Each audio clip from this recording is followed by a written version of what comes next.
Hey, what's up everybody? I'm Kay and welcome to OK Miniatures. Today I wanted to try out a little challenge I saw of painting a miniature with just two colors. I really wanted to try this just to get a feel for a better understanding of what it takes to mix colors, what you can make with the two, just a limited number of colors. I think really it can expand my ability and understanding of color and really come up with something completely different. I was going to choose blue and orange, and then I realized that I don't even own orange. So I'm very new to this hobby, but I still wanted to give this a try because I really believe this will help me grow. So instead I went with green and red. I switched away from the blue since I wanted to have a pair of colors as complementary colors. And that way when I mix them together I can still get some nice neutral tones like browns and that kind of thing. I also didn't do a strictly two color deal. I also used black and white. Yep. So my model was a little grunge, I think, I don't know how you say it, grung fighter, little frog dude, and I think this was one of the first models I actually 3D printed with my own supports, so that was pretty exciting. I just started out with some Basecoats, green for the flesh and brown for the not flesh, so the armor bits. I wasn't sure on part of it whether or not he's supposed to be wearing pants, so I just decided to not do pants because his little vest armor thing kind of looks like it's just strapped on front and back. It doesn't look like it's a full shirt, and so it doesn't look like it's pants either. But I honestly don't know. Since he didn't have pants, I decided maybe the shirt isn't male. That's sort of civilized society sort of thing. So what if he actually has tree bark as his breastplate sort of thing? It's not a breastplate though because it's bark. Whatever. And so I went with painting on the browns.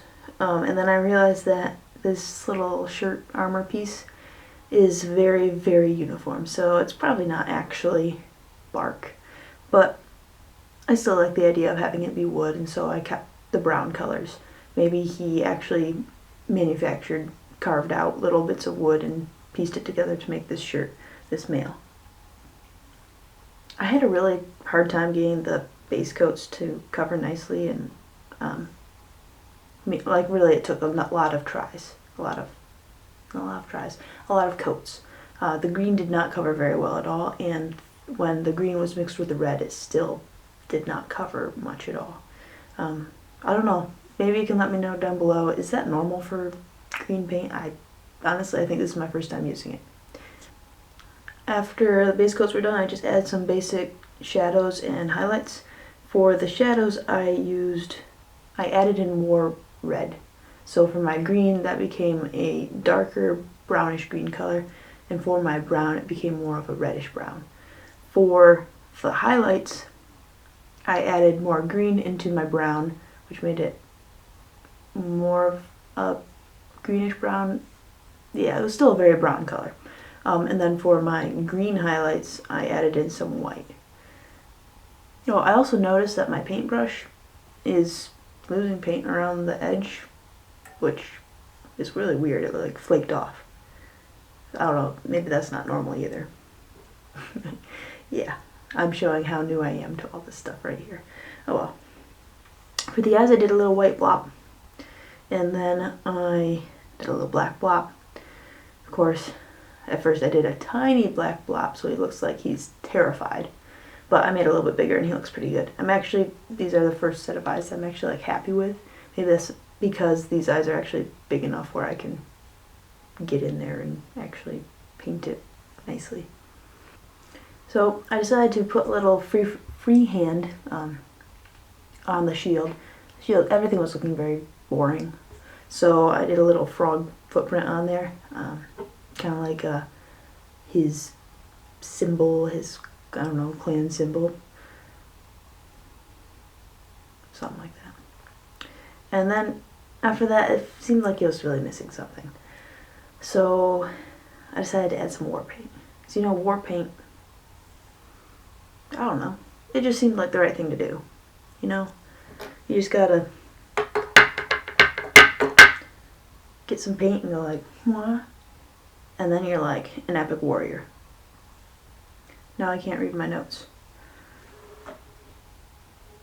So this war paint really like gave him a whole new feel. I don't know. I think it was really the finishing touch.